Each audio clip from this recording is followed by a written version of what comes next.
Hello students, welcome to bank B channel of ixamBee. यहाँ पे हम bank insurance exam की आपको प्रिपरेशन कराते हैं। अभी इस चैनल को सब्सक्राइब कर लीजिएगा, बेल आइकन दबा दीजिएगा। We prepare you 50% faster at ixamBee. कल आपका IBPS PO मेंस का एग्जाम है। आइए फटाफट से बात करते हैं last minute tips for this exam. I hope आपने तैयारी जो है वो अच्छे से कर ली होगी। तो सबसे पहले हम बात करते हैं एग्जाम पैटर्न की। ये है हमारा एग्जाम पैटर्न। आई होप ये तो आपको पता ही होगा।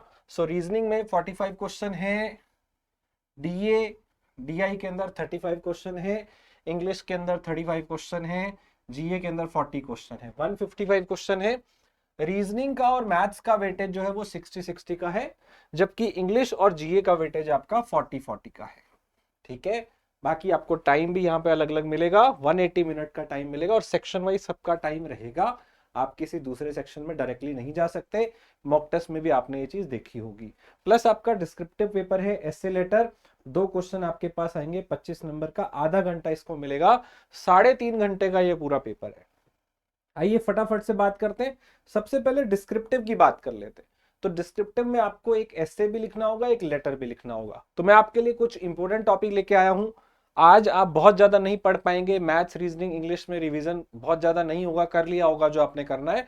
लेकिन आप ये जरूर पढ़ सकते हैं, जीए जितना रिवाइज कर सकते हैं वो करिए, और जो आपका डिस्क्रिप्टिव है उसके बारे में जितना पढ़ सकते हैं वो पढ़िए, क्योंकि आपको पेपर में लिखना होगा और डिस्क्रिप्टिव को भी आपने क्वालिफाई तो करना ही है।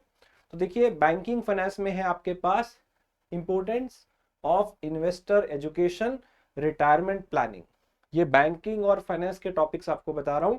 Financial inclusion, NPA and banking fraud के ऊपर, and importance of micro finance in Indian economy, growth of sustainable socially responsible business in India, micro finance, freebies, state finance, 2000 रुपए का नोट जो अभी हुआ है बंद। एंड इकोनॉमी पे अगर बात करें, कॉमर्स पे बात करें, तो what is the importance of India's export on its economy, startup culture क्या है, inclusive development in India, tax का structure, GST and its impact in Indian economy, food inflation, इसका क्या इंपैक्ट है, factors affecting demographic dividend in India. After that we have globalization and its impact, digital transformation, is India recession ready after pandemic? Okay, then we have agriculture. Agriculture में क्या अभी impact हो रहा है, challenges क्या हैं, alternative crops क्या हो सकती हैं, मेक इन इंडिया, पीएसयू का बहुत ज्यादा प्राइवेटाइजेशन हो रहा है। ये सारे टॉपिक्स बहुत इंपॉर्टेंट हैं। टेक्नोलॉजी पे भी क्वेश्चन आ जाता है, यूपीआई, ई रूपी, सीबीडीसी जो भी लॉन्च हुआ है, blockchain technology, digital digitalization of our economy, use of AI in our daily life, chat GPT, electronic vehicle, ये सब बहुत इंपॉर्टेंट है। एंड सोशल इश्यूज में भी अगर हम बात करें तो women safety, women empowerment, education system in India, work from home culture, and new debate 70 hours working office hours by Infosys, Narayan Murthy, renewable energy resources. These are the important topics. Okay, now we will discuss about basically जो एस्से और letter था उसमें ध्यान रखना है। एस्से आपको limited words में लिखना है, जो वर्ड्स आपको दिए गए हैं उसी के अंदर लिखना है। 5-10 ऊपर नीचे हो सकता है, बहुत ज्यादा अंतर नहीं होना चाहिए, ना बहुत ज्यादा ऊपर ना बहुत ज्यादा नीचे। नहीं। नेक्स्ट बात करते हैं क्वांट सेक्शन की। और लेटर भी ध्यान से लिखना है, एक प्रॉपर फॉर्मेट में आपको लिखना होगा। हमारे पास बहुत सारी वीडियोस है एस्से लेटर की, आप उसे देख सकते हैं कैसे आपको एस्से लिखना है, कैसे आपको लेटर लिखना है। नाउ क्वांट सेक्शन की बात करें, most difficult section, data analysis and data interpretation. Quant की कट ऑफ अगर आप देखेंगे पिछली बार की, बहुत ही कम कट ऑफ थी। वैसे IBPS PO मेंस में कट ऑफ जाती है, SBI में तो सेक्शन वाइज कट ऑफ नहीं होती है, तो ये अच्छी बात है SBI में। तो यहाँ क्वेश्चन करना डिफिकल्ट हो जाता है, आपको कुछ चीजों का ध्यान रखना है। क्वाड्रेटिक और सीरीज सबसे पहले ढूंढना है पेपर में जाके कि कहाँ है, ये नंबर दिलाएगा। क्वाड्रेटिक इक्वेशन कहीं होगा तो, नंबर सीरीज कहीं होगा तो, थोड़ा लेंथी जरूर होगा पर डुएबल होगा। इसे जरूर फाइंड आउट करके पहले कर लेना, ये पहला स्टेप है। उसके बाद आपको पता है कि आपके पास क्वेश्चन 1 मार्क वाले भी आने हैं, 2 मार्क वाले भी आने हैं। तो 1 मार्क वाले पहले करना क्योंकि वो आसान होंगे, 2 नंबर वाले लंबे लंबे सवाल होंगे, टाइम ज्यादा लगेगा।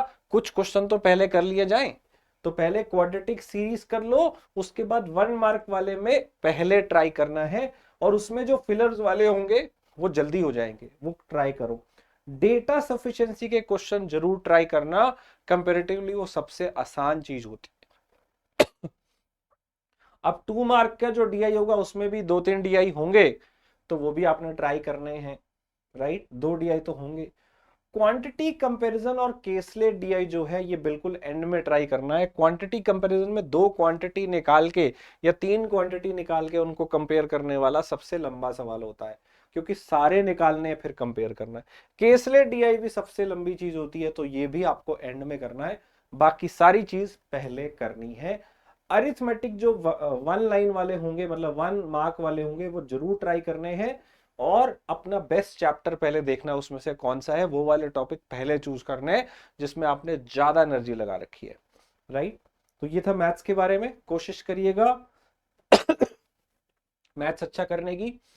रीजनिंग, रीजनिंग में पजल्स और सिटिंग अरेंजमेंट को छोड़ के सबसे पहले बाकी चीजों पे ध्यान देना है। इनइक्वालिटी, स्लॉग्स, coding decoding, input output, critical analytical reasoning, ये पहले करना है, ये पहले करना है, फिर पजल सिटिंग अरेंजमेंट को हाथ लगाना है, ताकि इसमें से अगर आपके जो क्वेश्चन आए वो आप पहले कर लो, राइट। कहीं पजल शुरू कर दिया और पता लगे पजल में लगे वो ये सब छूट गया हो, ऐसा नहीं करना है, ठीक है। एनालिटिकल रीजनिंग को थोड़ा ध्यान से करना है। यहाँ पे हम सारे क्वेश्चन कर तो देते हैं पर गलत बहुत सारे हो जाते हैं, बहुत ध्यान से करना है। ये वही चूज करना जिसके अंदर आपको पूरा कॉन्फिडेंस आ रहा हो। तो ये करने के बाद डेफिनेटली आप पजल और सिटिंग अरेंजमेंट में अपना हाथ ट्राई करेंगे। वही वाली पजल ट्राई करना जिसमें आपको थोड़े कम वेरिएबल दिखे और जो थोड़ी सी कभी करी हुई हो। वैसे तो नई चीज मिलेगी, नया टाइप का पजल मिलेगा, नया अरेंजमेंट मिलेगा, लेकिन ट्राई करना कि आपको अच्छे से अच्छा छोटा पजल मिले। मुश्किल है ढूंढना, लेकिन जिसमें ज्यादा वेरिएबल ना हो वो वाला ढूंढना, और एक बार में ही सही करने की कोशिश करनी है, दोबारा देखने का टाइम मिलता नहीं है। फिर भी आपको लगे कि आप इसको बाद में कर सकते हैं तो मार्क कर लो, बाद में टाइम मिलेगा तो उसे देख लेना, पर टाइम ज्यादा मिलता नहीं है। तो इसलिए आई वुड से कि पहली बार में सही दिमाग लगा के करो, चाहे उसमें आधा मिनट ज्यादा लगा दो, लेकिन उसको करने का ट्राई करो एक ही बार में। जो पकड़ो उसको करने का ट्राई करो, बहुत ज्यादा हद से ज्यादा टाइम भी नहीं लगाना है। ये नहीं कि अब कर लिया तो करना ही है, 10 मिनट चले गए पजल ही नहीं सॉल्व हो रहा, वो नहीं करना है।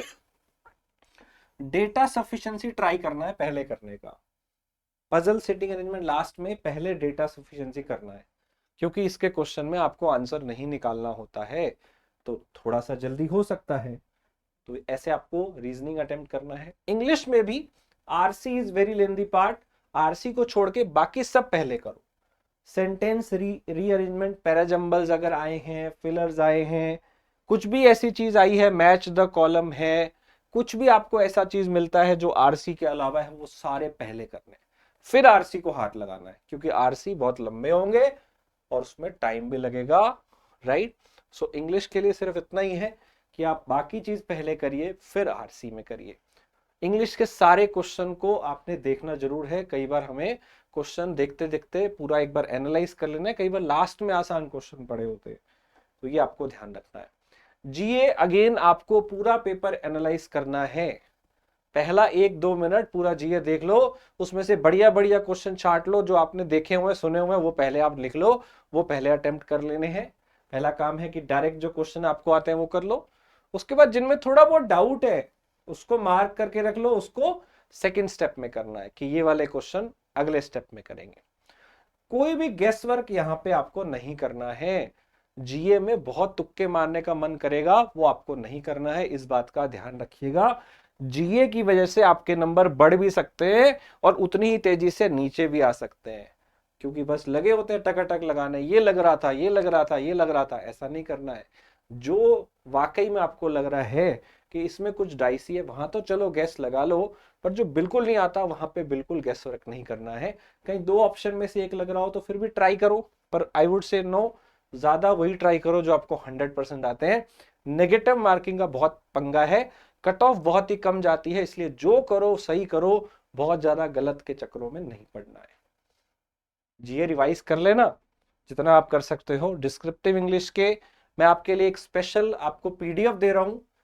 ये जितने मैंने यहाँ पे आपको एस्से के टाइप दिए थे ऑलमोस्ट 20, उसका आपको कुछ ना कुछ डेटा आपको मैं दे रहा हूँ एक पीडीएफ के अंदर, जिसमें उन टॉपिक्स के बारे में थोड़ी सी डिटेल लिखी होगी कि आपको क्या लिखना है, क्योंकि आपको बहुत लिमिटेड वर्ड्स में लिखना होता है, तो काम की चीज उसमें लिखी हुई है।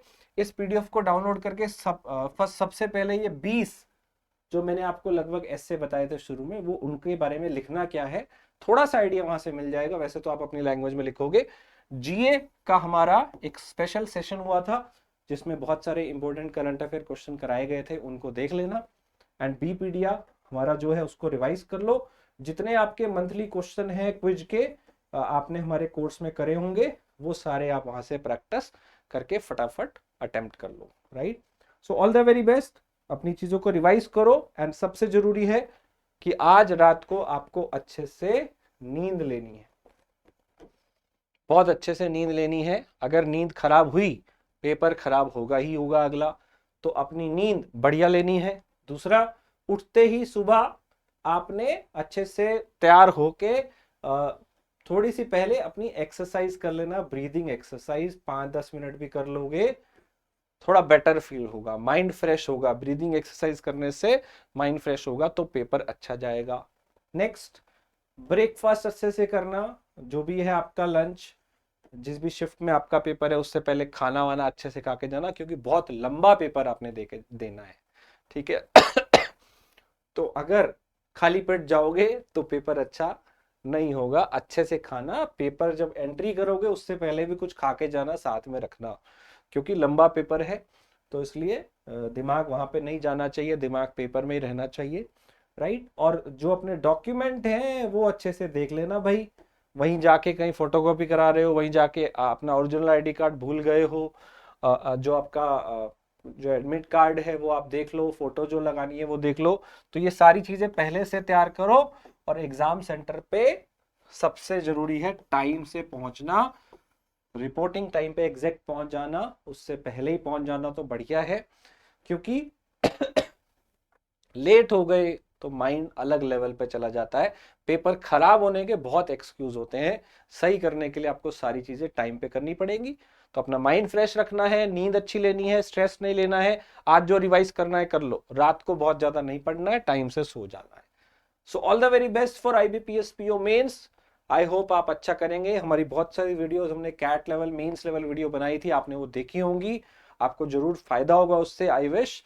So all the very best. कल आपको एनालिसिस वीडियो हम यहाँ पे देंगे, कल हमारे साथ जुड़िएगा, एंड अपना एक्सपीरियंस भी शेयर करिएगा। आप लोग कैसा आपका पेपर गया, आप हमें ईमेल भी कर सकते हैं hello@iexambee पे, hello@iexambee पे। एंड आप हमारे टेलीग्राम चैनल 9205524028, इस टेलीग्राम नंबर पे आप हमें क्वेश्चन भी शेयर कर सकते हैं, पेपर कैसा गया, तो आप इस नंबर पे हमें जरूर टेलीग्राम पे टेक्स्ट करिएगा, कॉल कर सकते हैं इसी नंबर पे, टेलीग्राम करिएगा। ध्यान रखिएगा। Right, all the very best, thank you.